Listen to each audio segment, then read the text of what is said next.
Hello sa inyo boss at sa lahat ng nakikinig at sumusubaybay sa inyong channel. Itago niyo na lang ako sa pangalang Anton, 33 years old, taga Bataan. Matagal ko nang gustong ipadala itong kwento tungkol sa naranasan ko nung nag-aaral pa ako sa kolehiyo. Nagbo-boarding house ako noon. Bed space at yung silid namin ng ibang boarders ay dikit-dikit, kaya konting ingay ay dinig na sa kabilang silid. Kasagsaga ng exam ko nung huling semester. Graduating na rin ako kaya grabe ang pagpupuyat sa pagre-review. Isang gabi, tahimik na noon dahil mag-aalas 10 na. Nagsimula na akong mag-review dahil tulog na rin yung mga kasama ko sa silid. Pasalamat na ako dahil makaka-review ako ng maayos at tahimik. Pero nang magsimula na ako ay bigla na lang may nag-ingay sa kabilang silid. Parang bagong dating at nagtatawanan na para bang walang natutulog sa ibang silid. Boses ng ilang babae at naghahagik-gikan pa. Akala ko ay tatahimik na nang maapasok na sila, pero mas lalo lang lumakas ang kwentuhan at tawanan nila.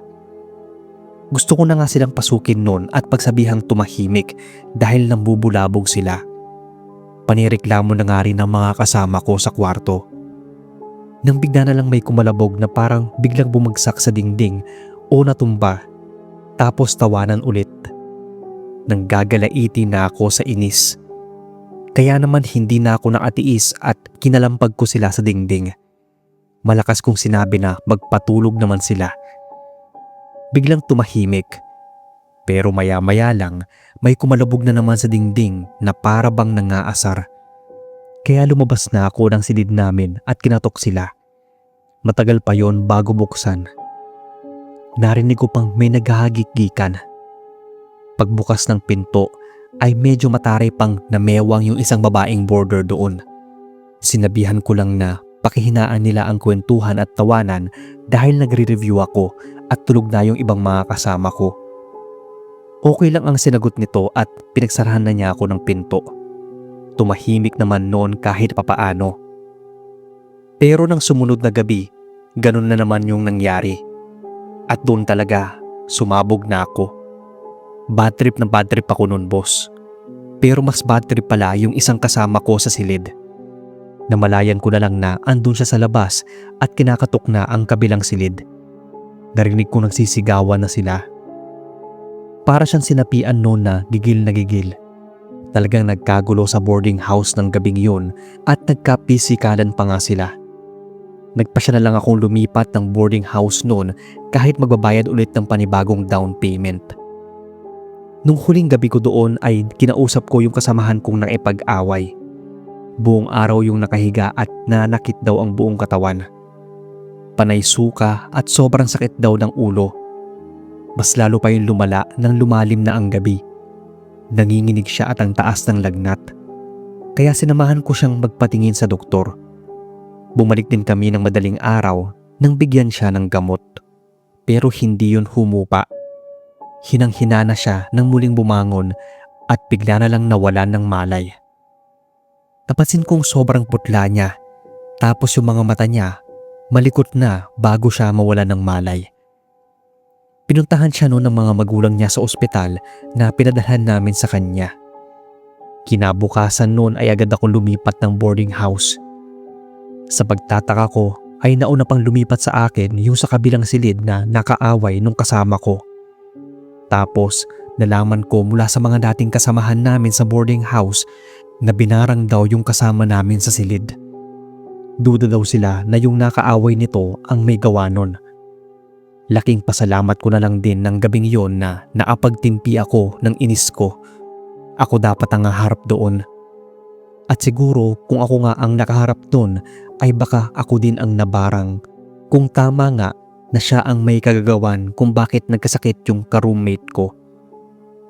Natuto na akong magtimpi at hindi agad susugod kapag naiinis o nagagalit. Lalo na kapag hindi ko pa masyadong kakilala ang haharapin. Pero hirap din minsang magtimpi, lalo na kung sobrang bad trip ka sa taong yun. Kayo, na bad trip na ba kayo ng sobrang lala na may nakaaway pa kayo?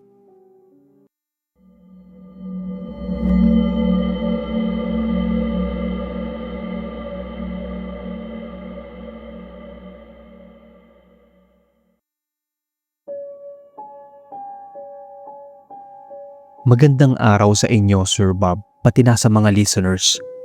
Ako si Oliver, taga-Occidental Mindoro. Nagtrabaho ako bilang driver ng isang delivery truck ng mga gulay. Binabiyahe namin yon patawid sa Batangas. Minsan naman ay dito lang din sa Mindoro namin dinadala yung mga gulay. Isang beses ay nag-deliver kami ng madaling araw. Kasama ko yung pahinante ko na nasa edad 18 pa lang. Walang ibang sasakyan kaming nakakasalubong o nakasunod sa amin. Masyado pang maaga kaya bihira pa lang ang may dumadaang sasakyan. Kaya naman kampante lang ako sa pagmamaneho. Dang may maramdaman na lang akong parang may bumangga sa likuran ng truck ko. Kaya mabilis akong napapreno nun. Lumabas kami ng pahinante ng sasakyan. Nakita naming may motorsiklong nakabaliktad at isang lalaking nakasalampak sa gitna ng kalsada. Parang lasing yon at may sugat sa noo. Kinausap yon ng pahinante ko. Ngumisi-ngisi lang ito. Tumayo na pasuray-suray at sinunggaban yung pahinante ko. Nagulat ako kaya agad ko yung pinigilan. Bigla na lang itong nagwala at susuntukin na sana yung pahinante ko nang itulak ko siya. Bumalandra ulit siya sa kalsada. Imbis na tulungan namin ay iniwan namin siya dahil nga madilim pa nun at kaya naman niya yung sarili niya. Takaw gulo lang. Wala rin kaming matawagan na pwedeng tumulong sa kanya. Siya rin naman ang may kasalanan dahil siya yung bumangga sa likuran ng sasakyan namin at siya tong nagmamaneho ng lasing. Ito na nga, Sir Bob. Malayo na yung nilakbay namin nun. Na-deliver na ang mga gulay. Maliwanag at marami ng tao. Nagulat kami nang pauwi na ay may nagkakagulo sa tabi ng daan. Napahinto kami at nakita namin yung lalaking nakita namin ng madaling araw na bumangga sa truck namin. Puno ng saksak yung katawan niya at pinagkaaguluhan ng mga tao. Gumapang na lang yung kilabot na naramdaman ko nun. Nakita pa namin kasi siyang buhay. At kung mamamatay man yun, dapat doon sa impact ng pagkakabangga niya at hindi sa saksak. Pareho kaming nakiusyoso ng pahinante ko. Siyempre, parehas naming alam na buhay yon ang iwan namin sa tabi ng daan. Nakita ko pa nga sa side mirror na tumabi yun at pinatayo yung natumbang motor. Narinig namin na nag-amok daw yung lalaki at yung nakaengkwentro niya ay bad trip ding umalis ng bahay. May dala raw yung patalim. Pinatulan daw siya at pinagsasaksak. Kinilabutan ako sa narinig. Agad kong niyaya nang umalis yung pahinante ko. Habang nasa biyahe kami ay hindi pa rin mawala sa isip ko yung nasaksihan. Nalaman pa namin na may baril pala yung taong yun at nabaril nun ang sumaksak sa kanya bago siya bawian ng buhay. Buti na lang talaga at hindi pinatulan ng pahinante ko o ako ang lalaking yon. Dahil baka kami na ang pinaglalamayan ng mga oras na yon.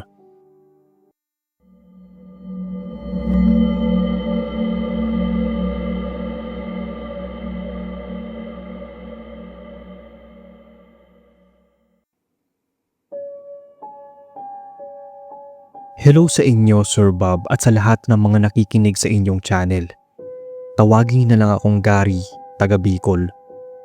Madalas kong naririnig yung mga kwento nyo sa pamangkin kong nag-aaral sa high school.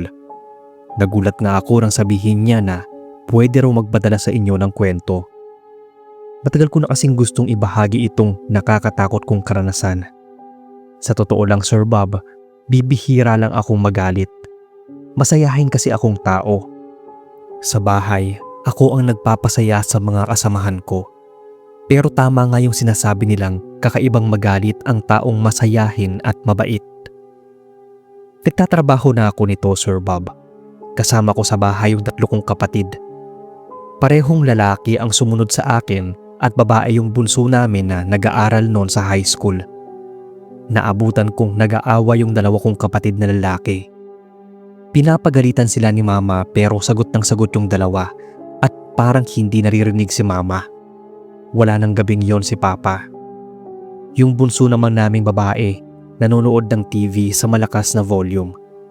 Bali ang gulo-gulo ng bahay nang dumating ako at parang wala silang naririnig nang magtanong ako.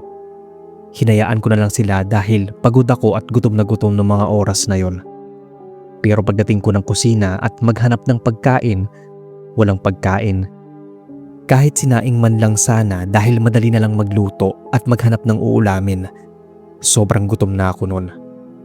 Parang yung ingay nila at gutom ko biglang nagkarambol sa utak ko. First time kong magalit. As in first time kong mabad trip ng ganun na parang sasabog ako sa sobrang inis.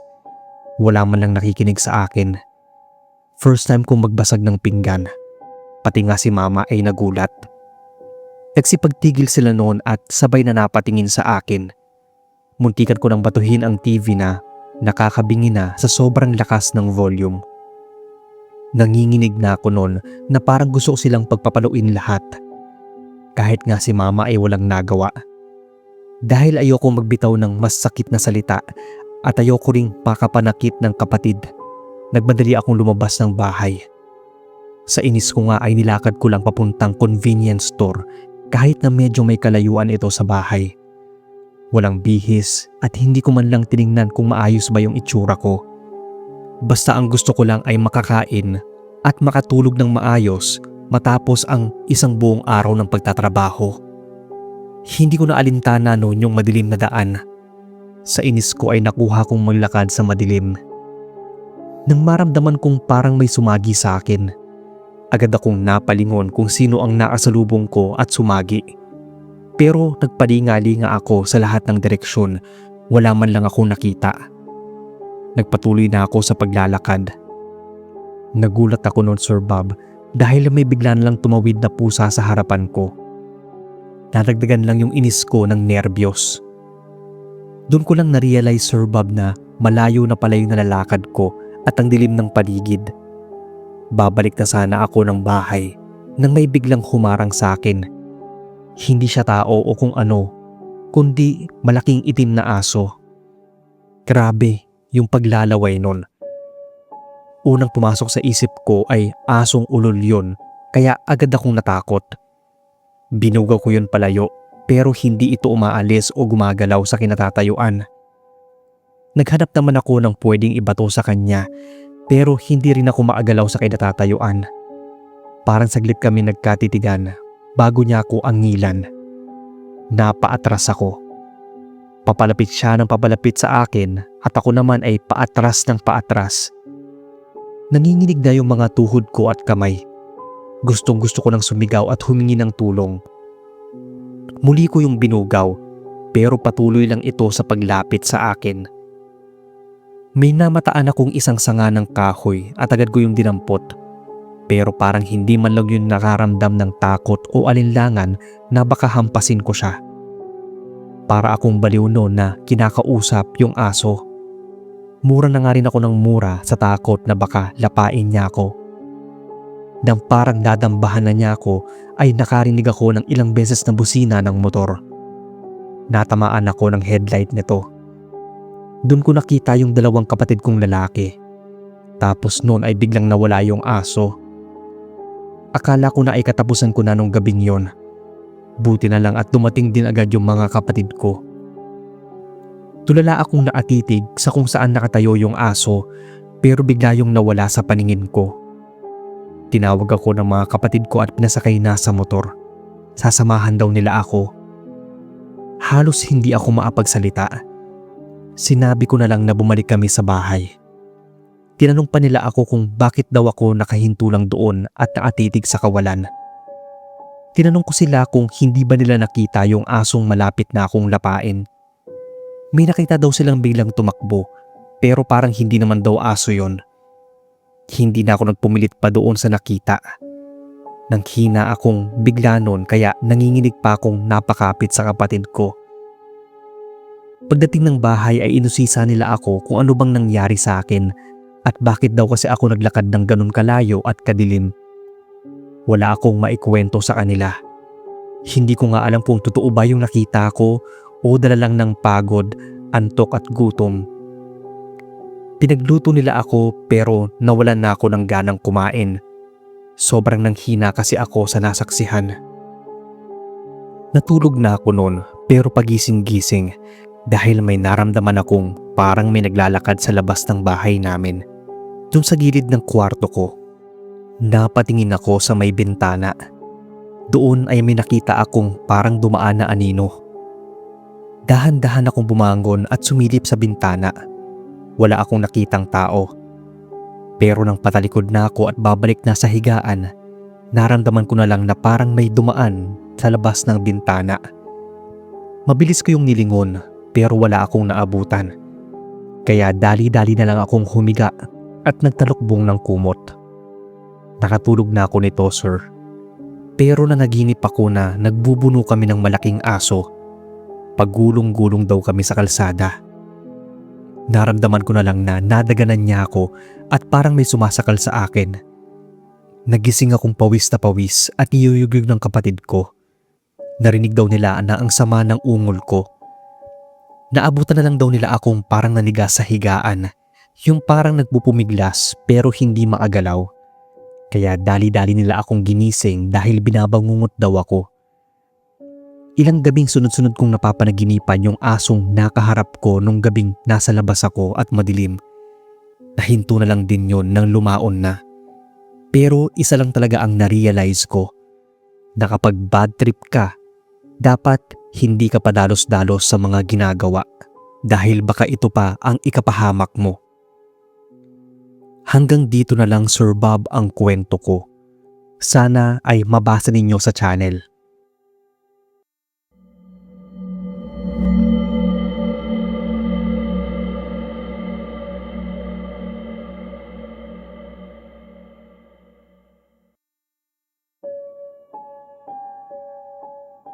Magandang gabi sa inyo, sir, pati na sa lahat. Tawagin niyo na lang akong Albert. Itong kwento ay tungkol sa nangyari sa akin nung bata pa ako. Nasa elementarya ako nang mangyari ang kababalaghang ito. Napagalitan ako ni nanay dahil nga batang pasaway talaga ako. Dati, uso pa yung pinapalo ka para magtino. Kaya palagi kaming palo ng mga kapatid ko kapag nagpapasaway kami.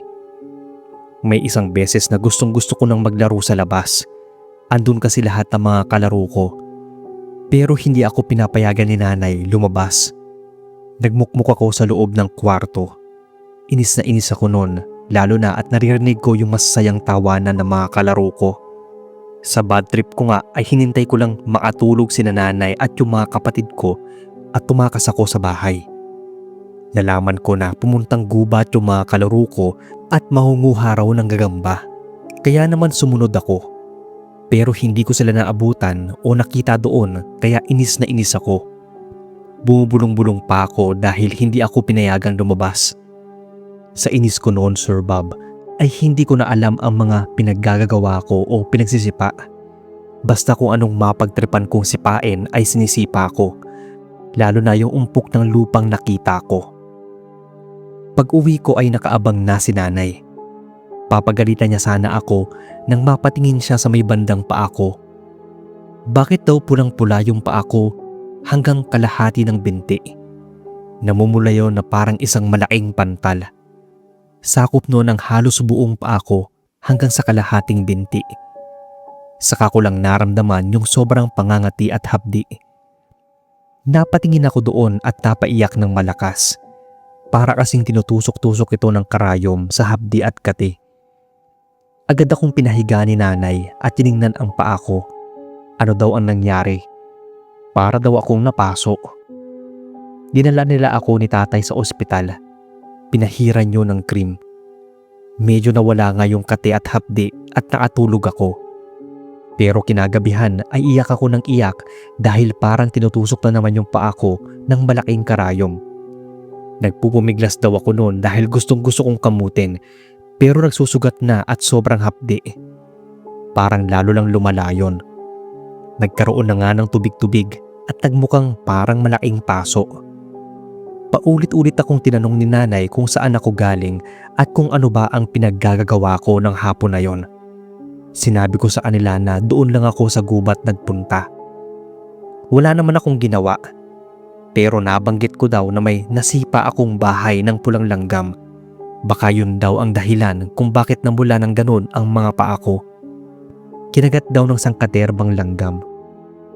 Binalot nila ng bandage yung paa ko. Hindi ko na gaanong maalala ang nangyari. Pero ang kwento ni nanay ay hindi pa rin daw yun gumagaling.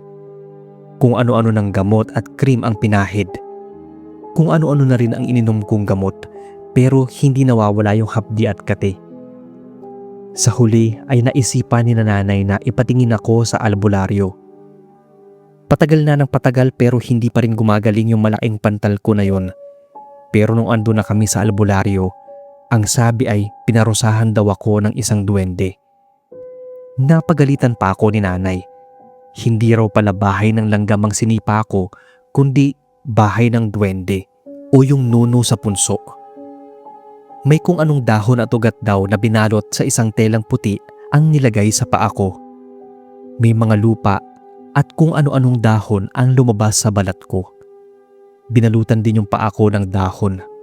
Malamig sa pairamdam. Medyo nawala ang pangangati at hapdi. Tinanggal ni Nana yung balot ng ikatlong araw at nagulat siya nang tuyo na yung pantal at yung nagsugat-sugat. Namamalat na yon at malapit nang maghilom. Tanda kong nasermonan ako ni nanay noon dahil nga sa sobrang pagiging pasaway ko. Kaya napahamak ako. Kaya sa mga kabataan dyan ay huwag na kayong magpapasaway. Ito lang sir ang kwento ko. Maraming salamat sa inyong oras at palagi kong inaabangan ang inyong mga kwento sa channel. Tuloy-tuloy lang po sa pag-a-upload.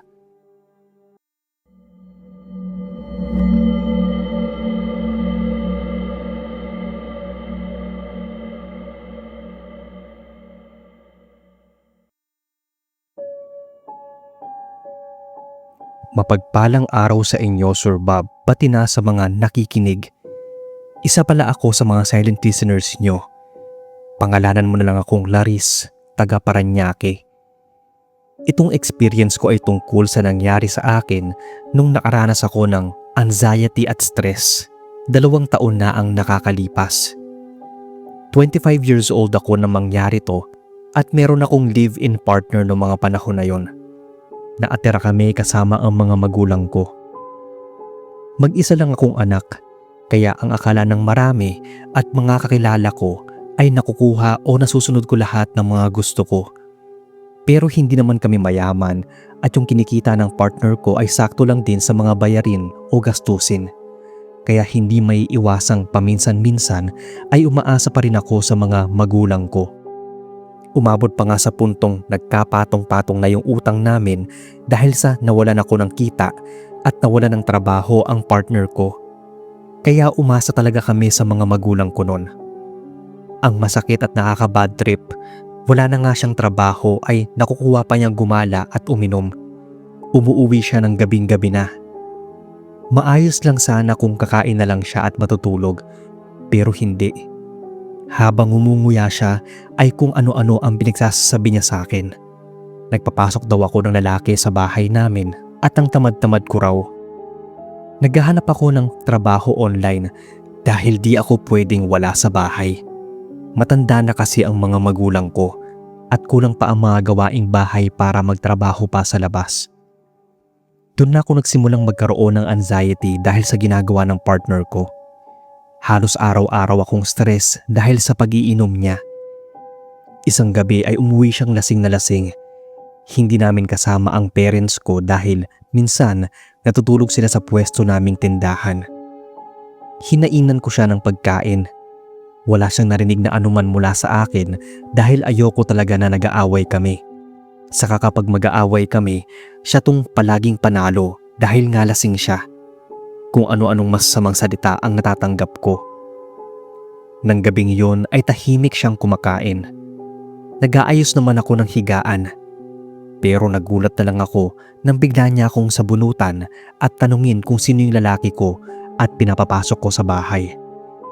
Ilang beses kong sinabi sa kanya na wala. Pero nanlilisik ang mga mata niya na nakatingin sa akin. Pag ganun na ang nangyayari ay kinakabahan at nanginginig na ako sa takot. Lalong tumitindi ang stress ko.